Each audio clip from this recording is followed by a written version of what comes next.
Well, hello there again, friends and family. Good to see you this morning. Well, now it's about midday. When I started this journey, it was morning. And where I'm at is in that big woods again, a whole nother section.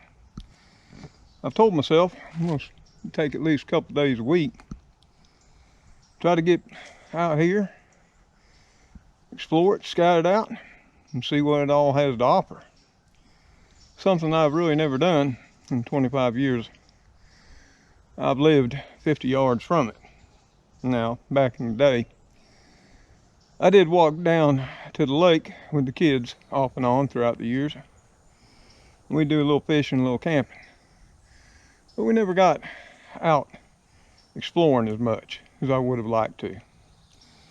Something I want to talk about today was something that always comes up in the comment section of a lot of my videos on food storage. And one or more, or dozens, will bring up a simple fact that you can have all the food in the world, but without this one thing, you are gonna quickly die. And what is that one thing? Well, of course, it's water. And I guess for the most part, I take that for granted, thinking everybody knows its importance. But maybe everybody doesn't know. And maybe everybody doesn't realize that it's very important to have multiple sources of water. Yeah, like I've told you, I do keep bottled water on hand. I keep anywhere from 4 to 6 cases on hand. I try to rotate through. And that's for mostly natural disasters that we have to prepare for here in the Deep South, that being hurricanes and tornadoes. We don't have to worry about blizzards too much, but we have on occasion an ice storm. But looking over the comments on the past video, again, water was brought up. And all of you all know in that last video, when I was traipsing through the woods, I came across a fast running spring, or stream that is, and it's one of many in this woods. But where I'm at today and where we'll start this journey is at a very old site. And it's at what's called a seeps spring. Comes right out side of the ridge. In fact, in this particular place I'm standing right now, there's 2 of them. But one of them is of some importance because at one point in time, somebody set it up to capture water. So let me take you down here and show it to you. So I've already fell in once, going to try not to do that again because it's been raining a lot. What you're going to see here is at some point in time, somebody put this steel box here, and if you look right up through there, and I don't know if you'll be able to see it without me falling in, but there's a hole coming straight out of the ground on this ridge. Now that's not an animal den. That's where this seep spring comes out of this ridge. This is where it starts. And like I say, at some point in time, somebody put what some would refer to back in the day as a spring box. There's also an old culvert here. And I don't know if you can see the makeup of it, but it's not modern day cement. If you look at it closely, that's made out of natural stone. It's what we refer to in the area as rivercrete. It was extremely strong and durable. So that tells me this place is rather old. Now granted, the box there's all filled up with sediment now. I'm sure at one point in time it wasn't. As I'm also sure there was more water coming out of that area in the ridge. Now, this past year, we've been in extreme drought. The year before that, we were in a severe drought. And the year before that, we were in what was called a moderate to severe drought. And you can see, this area continues on and heads on down the next ridge and actually forms a small stream down below.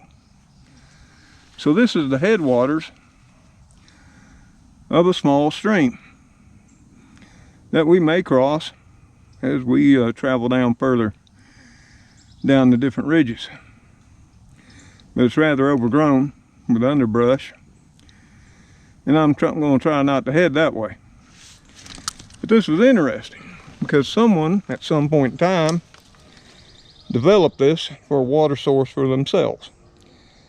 And what they would do with this spring box, when it was empty, it would accumulate the water and they could dip it out. But another interesting fact that they would use this box for was to chill their food. And I can already tell you the water coming out of this ridge here is rather cold, and I wish I'd brought a thermometer, but I didn't. So I'm not sure how cool it is. But anyway, that's all they had back in the day. This was before electricity, before the ice boxes and refrigerators. Of course, having an ice box here in the South wasn't very common. Now, we did have an ice plant. In fact, about a mile up the road from me to the north, there's actually a road called Old Ice Plant Road. And at one time, it went further north, a mile and a half or so, to what was an ice plant. Now, I'm not all sure what time frame that was. But here's a water source. And somebody used it at some point in time. Now, whether it's still pure and can be used for drinking water, who knows now. I would definitely not use it without filtering it or using some type of purification, boiling, water purification tablets or something like that before I consumed it. But it's good to know it's here, and it's not a very far walk from the house.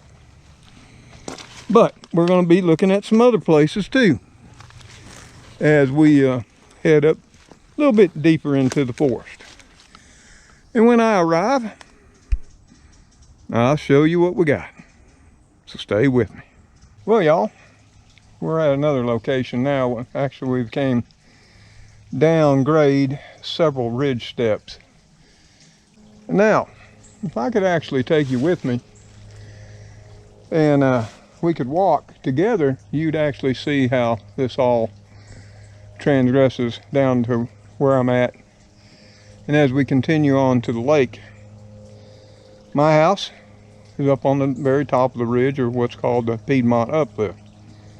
In there, it's flat. It's a ridge top. And as I head west, I continually walk down the ridges. They're like giant steps. And now, from where we were at that seep spring, we're about 3 steps lower in elevation. And what we've come across is in the bottom of this ridge hollow is another stream. And it's fairly quick moving stream. Let me show it to you. Here it is, and you can see it heads on around there, and it's continuing down grade westward to the lake. And then it heads back up grade from where we came. Now, this is not the same stream that was made from that seeps spring. This is another one. And at some point in time, during my adventures in the big woods, I will hike back and I will locate the head of it as well. But that'll be for another day.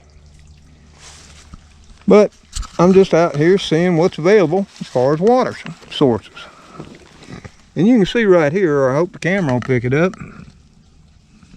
the animal tracks. Not sure what kind they are. I think that might be a possum.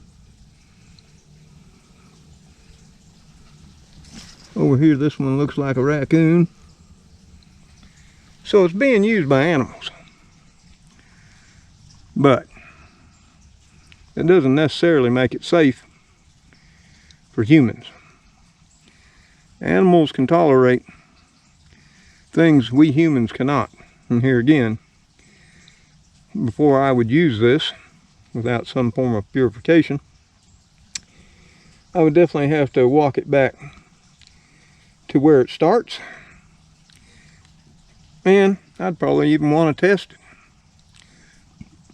Of course, with any wild water source, folks, you can walk all the way up to where it starts, and then you can pick a place where you want to take water from it. And I've had a couple of bad experiences in the past over my lifetime, where I was in the high mountains, and I thought, well, there's no way this here water source isn't pure. And I went ahead and drank from it. And then I continued my journey, hiking and exploring, following it back up through the mountains. And lo and behold, on occasion, I found a big old dead, rotting carcass laying right in the middle of the stream, or in close proximity to the bank. And that was rather disgusting. And then there's always the fact, there's no telling what animals could possibly be defecating in the stream, just like humans will. I've never understood a human. They'll go hiking and they'll come to a water source and feel the need to relieve themselves and add to the natural flow. I've never understood that, and I certainly do not promote it, or will I do it. But here's a second one. And like I say, I'd like to take you through and have you walk with me, and I may do that some. But when I started this journey today, it was nice and bright sunshine. I thought, well, it'll be a great day for filming. And no sooner than I got the camera out, it got cloudy. So, I did want to take y'all along with me. A lot of you said you really enjoyed walking in the woods and that with the old man. And of course, that's not the primary reason I'm out here. Second time in 1 week. Primary reason, here again, scouting mission with a whole different purpose. And that's viable water sources. You just got to have the water. And you can store water to some degree. And that just like we store food. And I guess you could store a pile of it. But others will bring up the fact you could have a rain barrel or some sort of rain catchment system. And I agree, that could be viable as well. But here in Deep South, what we do, especially here in my area, my average rainfall month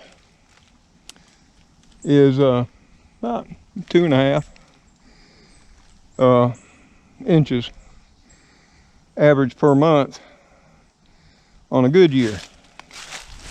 And the funny thing about our rainfall here in Deep South is it all come, like, it could possibly come in just one day, or 2 or 3 days. And the remainder of the month could be bone dry. Now I've actually looked into some sort of rain catchment system. I I actually took my water bills and averaged what I use per month to size a tank. And of course, last time I did that, my son was living here with me, and we went through, for whatever reason, you know, washing dishes, toilet, showers. He did love his long showers, me not so much. And we go around 2,500 to 3,000 gallons a month. And that's without doing any watering of the yard or gardens. Now, my last month this year, which was August, that I did water, and I did that very sparingly, just to keep things alive. I used 7,200 gallons. And during that time period, we got 1 inch of rain, according to our climate station 5 miles from me. But I will guarantee you, through the month of August, I got maybe a tenth at my place. And that's another thing. That's why I have rain gauges. The weather station can say, you got all this rain, and like this past year, it just didn't rain right over my place.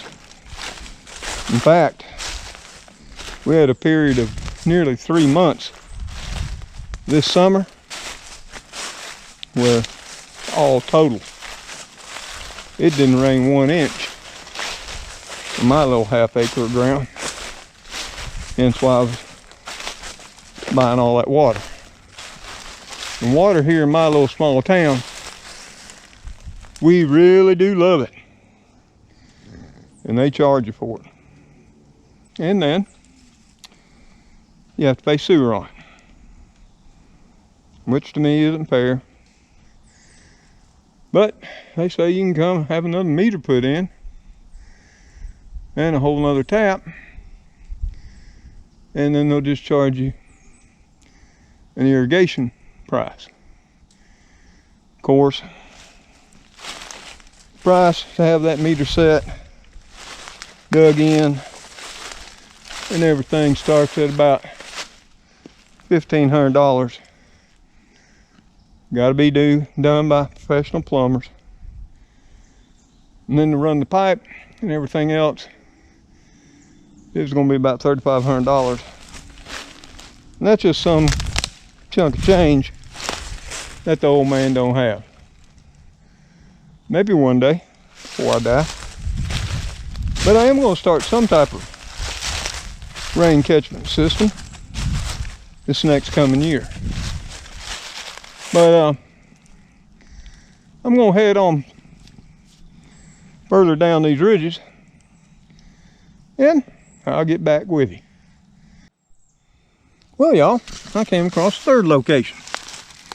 It wasn't because I saw this one. I'm actually about, I'd say 30 or 40 yards up the ridge from where we were at that faster running stream down at the very bottom of the ridge hollow. I was looking for an easier path than going through that area because it's highly overgrown, as you might suspect, since there's water there. And I came across this, and it's coming out of the ridge. But what I want you to hear, and I'm hoping you can hear it if I shut my mouth, we'll get you down in here.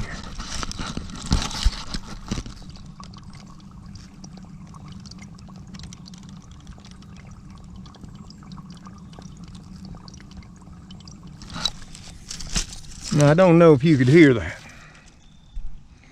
but there's a gurgling where this water's coming right up through the ground. It's rather tranquil. And from the looks of this here, too, either animals or some point in time in the past, somebody dug out this spring, and there's a deeper depression here as well.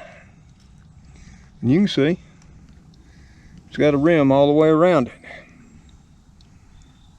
Moss growing on. Could have been an animal.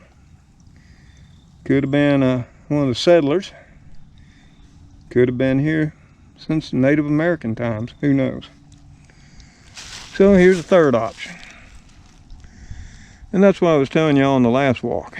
There are many, many water sources here in this large woods. And you can see this travels down the ridge. And if you look way down there, you'll see the thick underbrush.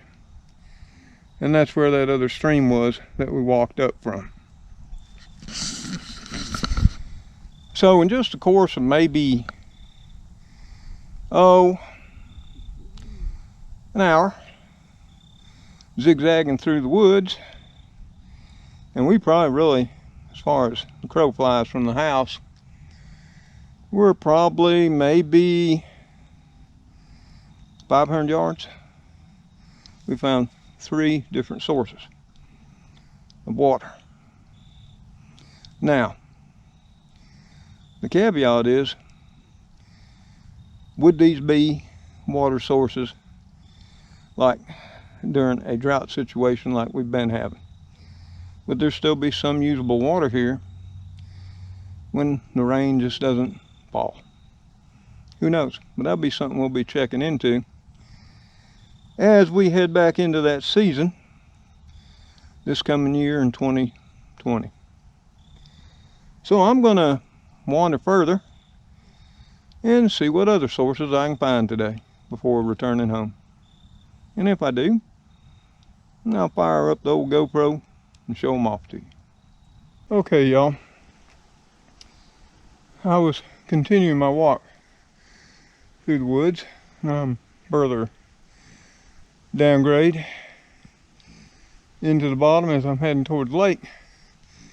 And I came across very strange, I do mean strange, something. Not sure what it is. Maybe some of y'all will know. Let me show it to you.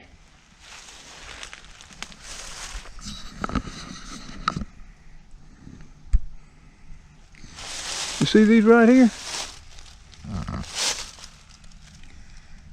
Yep, they're pipes coming out of the ground. And see, at some point in time, they were painted camo. And you see they got steel perforated plumber's hanger around them, and they're fastened to these trees. And here's a second one. Here again, you can see on the back side, it was painted to camo. And there's 2 of them here, right beside this tree. Now if I had to guess, I would almost think those are ventilation pipes to an underground bunker.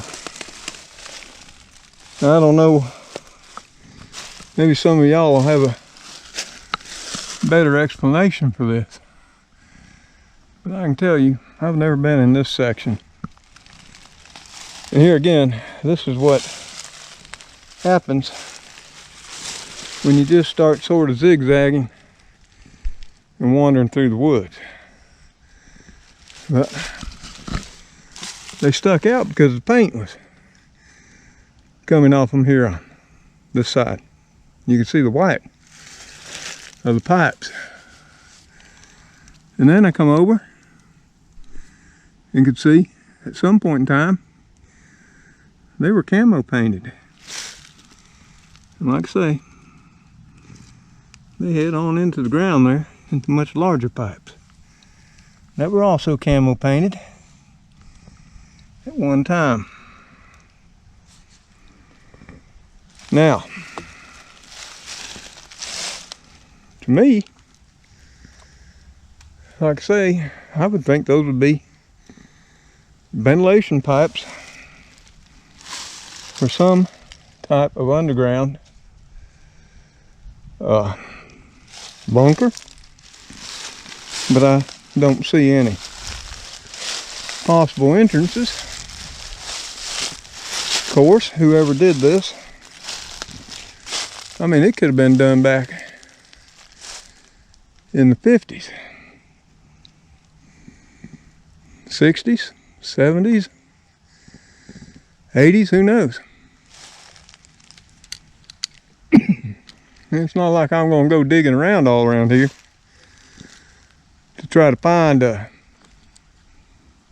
entranceway. In fact, I pretty much is going to head on out of here and leave this place be. But if y'all have any ideas of what those two, and they're about 4-inch PVC, but it's actually a reinforced PVC. Something I haven't seen before. Let me show it to you. You can see the ridges in it here. I'm gonna get up close.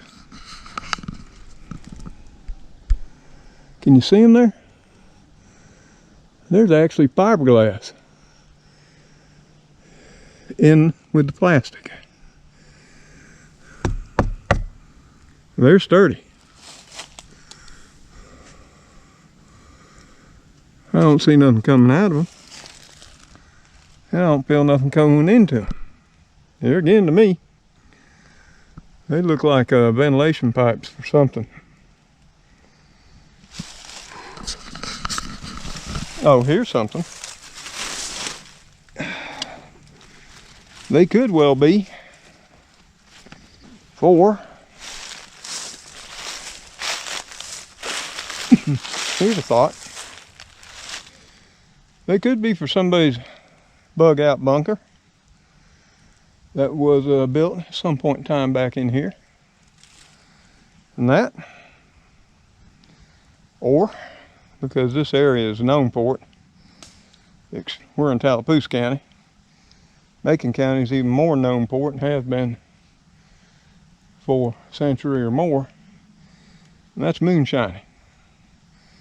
At one point in time, to evade the revenuers, they tried going way deep back into the woods and deep down into the hollers, and they'd still get found. So they went one better than that. They went underground.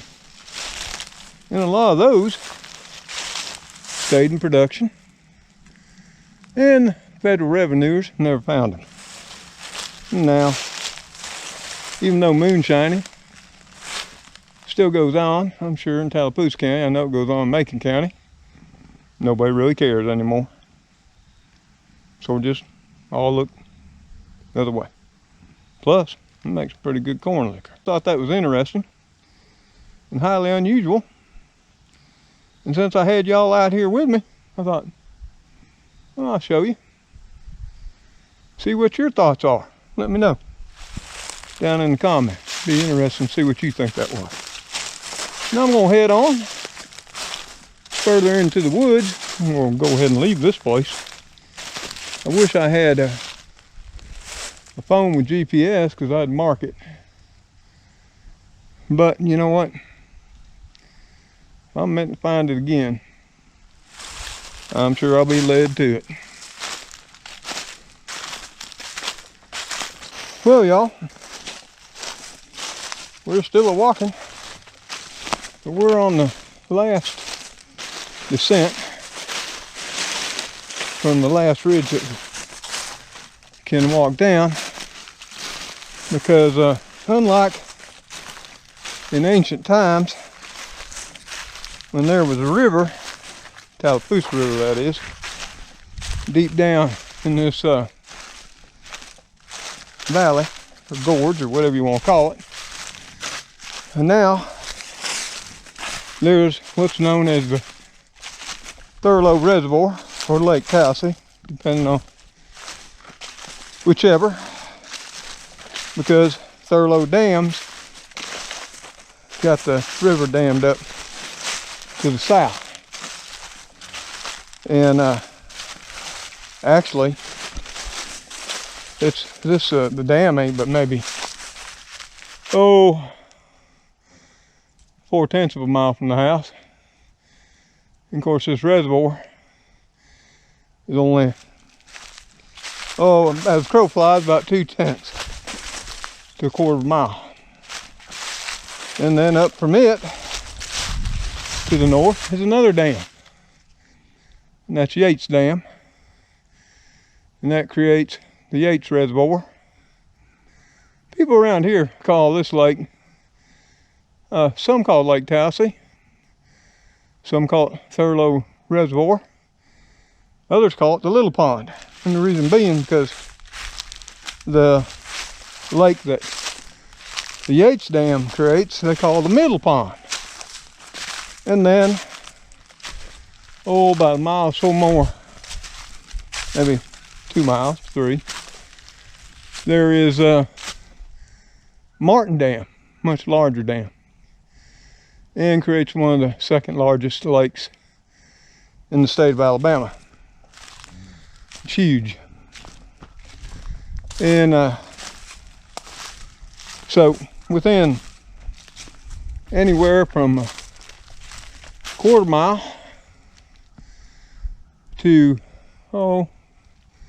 just under 3 miles, there's 3 hydropower dams and 3 different lakes. But as I walk around this one, because I found an old road, hadn't been used in quite some time, I'll show it to you. And here we have it. You can see it right down there. Now, most of the time when I've been here, and I used to fish this little lake, not that little, you might see on a weekend 1 or 2 other boats. During the weekday, you'll be lucky if you see anybody. I fished this lake many a time in my little old John boat and be the only person on the lake. Had it all to myself. Sort of felt special. In the same way up there in the middle pond. I mean, years ago fishing here, like hunting, was more popular. But as time went by, it sort of too is falling out of favor. Young people don't get into it as much as older generations did. Or as the young ones call us now, the boomers. I want to show you another thing here, because only down here it starts growing here and continues growing around moist areas all the way to the Gulf of Mexico. And here we got Spanish moss growing right here on these branches. And like I say, I'm probably only 2/10 of a mile or less from my home. There's not a sound on that lake, but the rippling of water and the wind. That's it. And I want to continue to follow this old road because I know where it goes. At one point in time, down here, Alabama Power, which owns this property, this is a part of what Alabama Power calls Forever Wild area. They used to allow people to camp.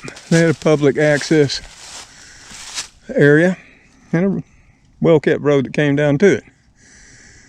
But like so many other places, especially the more remote, people didn't take care of it. They left their garbage and they trashed it up. And Alabama Power and its employees, they got tired of picking it up. So eventually, they let the road go. It's now all washed out. And they closed it. And they've been forced to do that on many of the more remote public access areas, and that's a shame. People didn't appreciate them, so now they're no longer available. And I know I've told y'all before, I leave nothing behind but footprints. I take nothing for the most part but memories. You can see right here, this is a species of Alabama cane. It's actually a species bamboo. This particular version doesn't grow very tall. Now we do have several other species that do grow quite tall,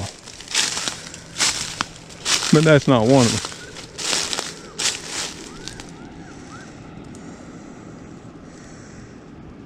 them. I can hear some kids all the way on the other side of the river or reservoir as I'm following this old road around the lake.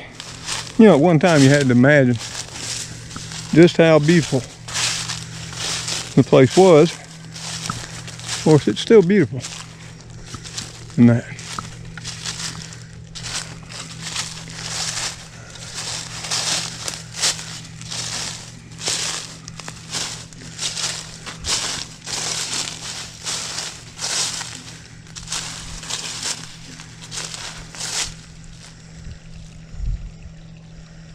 And by chance, we've come to another water source. Now it may be interconnected with others. If I shut my mouth, y'all can probably hear it too.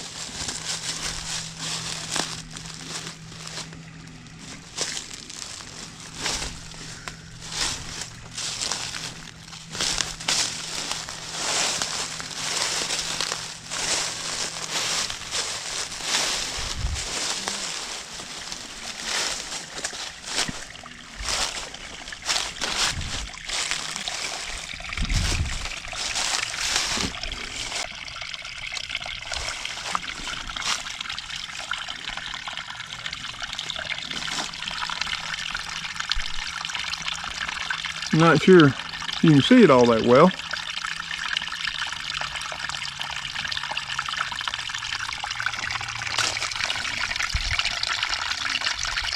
But I know you can hear it. That is very tranquil. And it heads on back up through the ridge. And you can see we're way, way down in the very bottom. The last ridge step before the lake.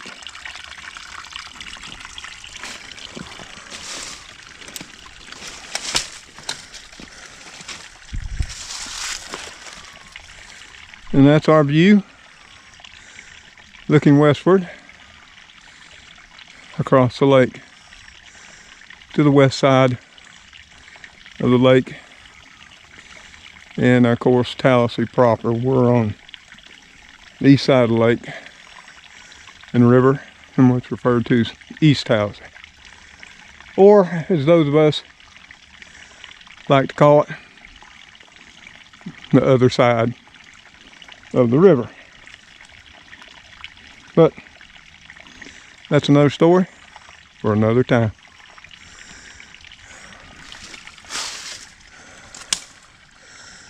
So I'm going to go up here where I'm sure that road crossed at one time. And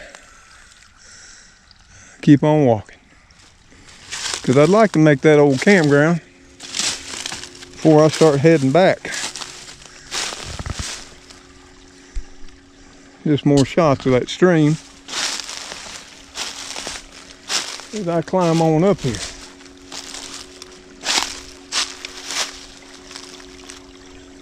And sure enough, the old road does cross.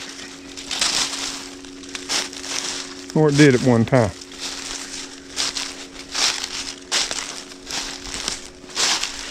And right here it is, where it crossed.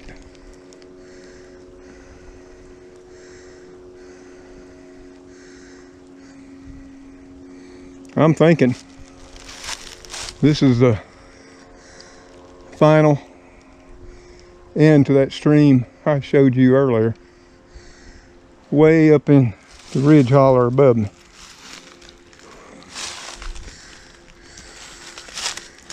Now, of course, the old road continues on. So, when I get closer to that old camp, I'll turn y'all back on. Let y'all take a look at it. Okay, y'all. We're finally heading down, like I say, the very last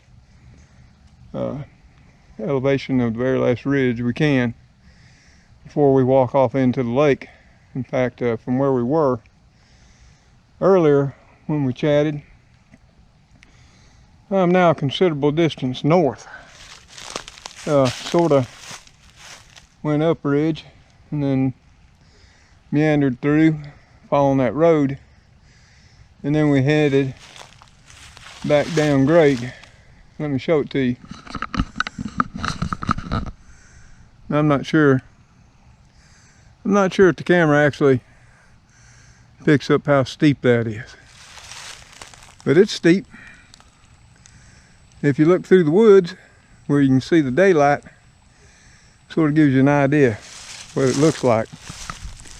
And now, of course, lake would be the fifth water source that I have fairly reasonable access to. But there's now another fairly good sized stream right before we get down to those old campsites I was talking about. We're going to wander over to it first and take a look at it. Now, in here now that I'm retired, I would like to take the time, especially before summer hits, and start either at the top where they start. Of course, I may have to start down here at the bottom and hike back up through the ridges to find where they start at. But here's another one. And this is much larger.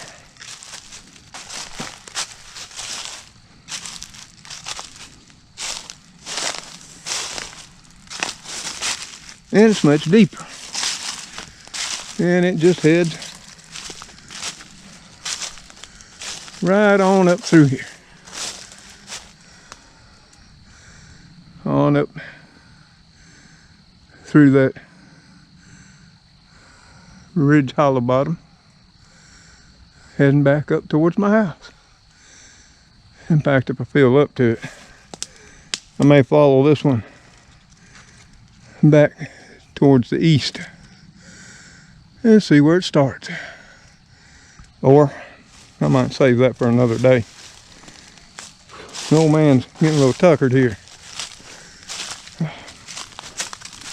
Been out here for several hours, though I have enjoyed it.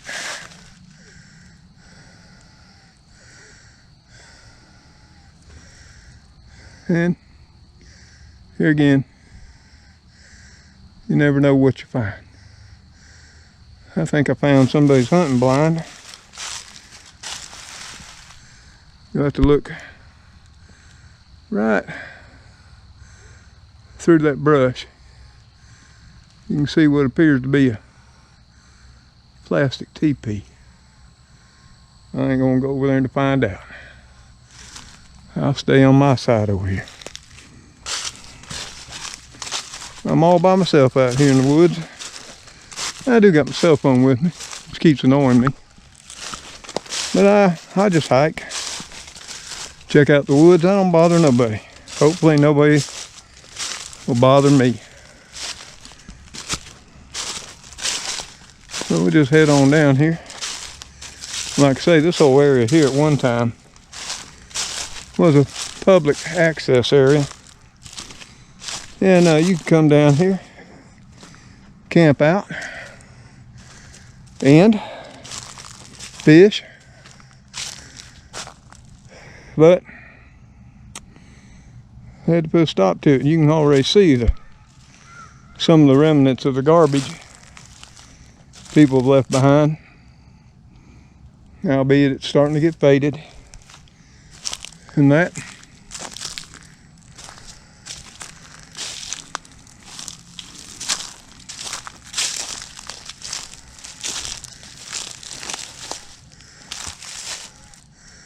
Here's another view from across that stream of what appears to be some form of tent, but it's made out of plastic. And it could have been where some homeless person's living. Who knows? Ain't none of my business.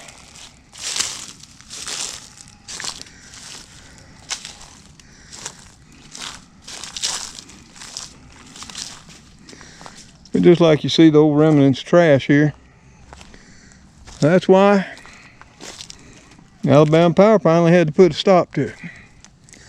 Now, they always had a trash receptacle down here, but it would get full. And rather than people carry their stuff out, they just leave it wherever they were. And like right here, you can see down below the dirt where there have been campfires. And there used to be some nice stone campfire rings down here. They're long gone too. I don't know how many times the kids and I would come down here and spend the day fishing. It didn't matter what we caught. Mostly brim, maybe some catfish. That wasn't important. I'd always make a small fire. We'd have some hot dogs and marshmallows. It didn't take a lot back then to keep the kids happy. Not like it does now with children. Lord, I guess I'm glad mine are grown.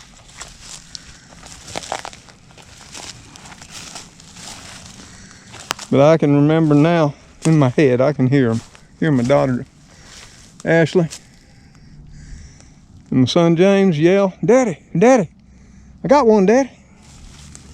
And more than not, they'd lose it, but occasionally they'd get it on the bank, and Lord knows they would be so proud.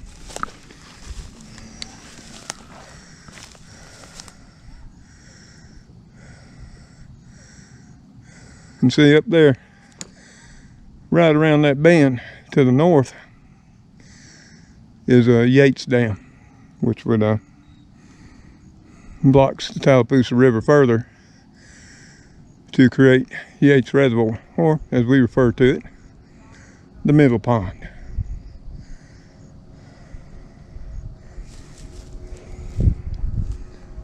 Oh my God, there is a boat out there. It's been ages since I've been down here and actually seen a boat. Not sure how well you can see it, but you can probably hear it.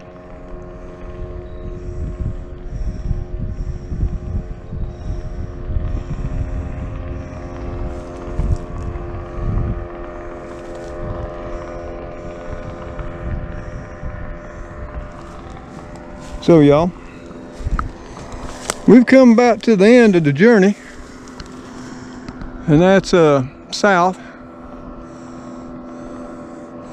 looking back down Tallapoosa River as it heads its way towards the Alabama River, where it'll join up, and then they'll head on down to the Gulf of Mexico. And over here you can see the rays of sunshine peeking through the clouds. Now, I wish it was a little bit clearer. And I'm not sure the camera's picking it up, but you can see the rays of light shining in between the gaps of the cloud. I've always thought of that as being a sight from my father. It's simply beautiful. And that's the bridge I have to cross. It's called the Benjamin Fitzpatrick Bridge. It's one of a kind, the only one in the world that goes upgrade, downgrade, and has a curve in it. You can look that up. You don't got to take my word for it. So what I'm going to do is I'm going to sit down here. I'm going to rest a while because, except to stop and chat with you at those different areas we stopped at and discuss some water, I haven't stopped. I've been constantly going as I zigzag back and forth through this forest. And even I came across some things I hadn't seen before. Now, the one unique feature of this area used to be, and you can see it right here, and the kids used to love it. Of course, there used to be a lot more of it than there is now, is it had a white sand beach that ran all the way around here.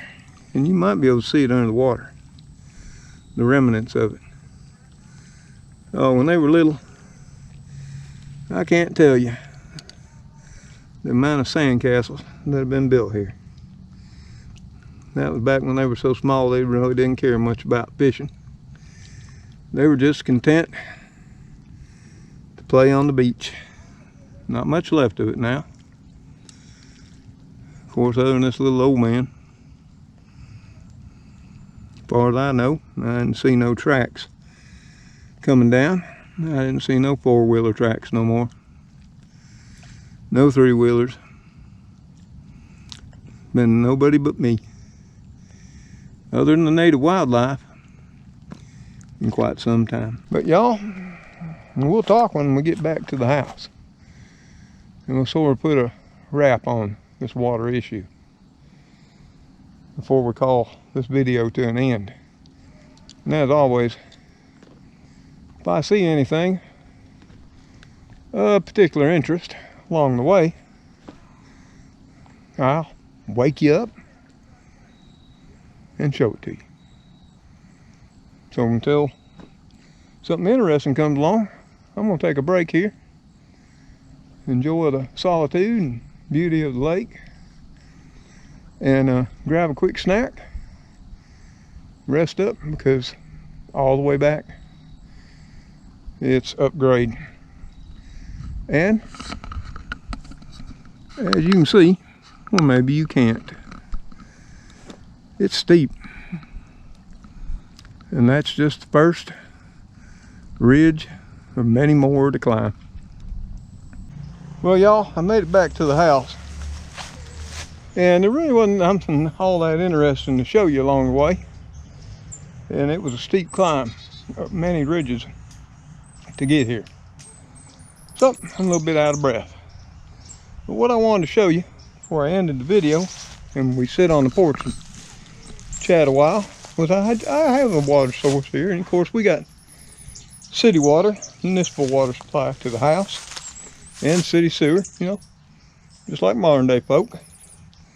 But back in the day, they also had a septic tank. It's still here. Before the city sewer and before the city water, they had a well, and I'll show it to you right here. Now, right here, and this is just outside my kitchen window. Underneath this round thick piece of concrete is the well. Now, it's no longer hooked to the house, and it hasn't been since, oh well, mid to late 60s, when the owners, the Carlisles, put the house on city water. But it's still there underneath there. Now, it's not a drilled well. It's a hand dug well, and there is still water in it, though it may be of questionable value because of what's happened over time. And for those of you who have followed my videos, and you can see it right out there in the distance to the north, is the Carville Cemetery. Now, back when this home was built, the cemetery was not right across the street. It was way on down there towards the tree line. This was just a grass field. But now it's a cemetery, and it's full of people and caskets and everything that goes with it. So that would bring up the question, since we're downgrade from the cemetery, and you know, formaldehyde is used to embalm people, what actually is in the water in this well? And is it tainted? Could it even be used as drinking water, or used to water the gardens here? I'm not sure. Here in about a month, I'm going to do my best to uncap it and get a water sample and send it off to have it tested. I don't want to use it for drinking, but should it test okay, I definitely would love to use it to water the gardens, plantings, and other perennials I have here in my yard. That would save me a tremendous amount of money from about May all the way through November, when the rain just doesn't fall much here. So y'all, what I'd like for you to do, those of you who made it all the way to this end of this video, is maybe you'll share what different water sources you have, what types of purification you have. You know, I have a Berkey water filter. I use a pure faucet filter as well. It's not the best, but you know, we are on city water. And I have some life straws and that. Of course, there's always chlorine bleach, and I do have water purification tablets as well, and you can always boil the water. But let's start a conversation on what you got going on and what y'all's thoughts are, just like the video on getting to know your surroundings, learning what wild edibles you can eat and what you can't. This should become quite interesting as well. And as always, y'all, oh, there we go. Now that little black kitty don't have a name yet. That's not Cleo. That's the other one, which only shows up every day or so now. Still got to come up with a name for her, and it is a her. Now I got 3 hers. I got Trixie, Cleo, and since she don't talk much, she ain't told me what her name was. But let me know what your thoughts are on prepping to have alternate water sources available to you. So, y'all, till we see you on the next video. As always, y'all take care, stay safe, and God bless each and every one of you. Goodbye for now. Ooh, I'm tired.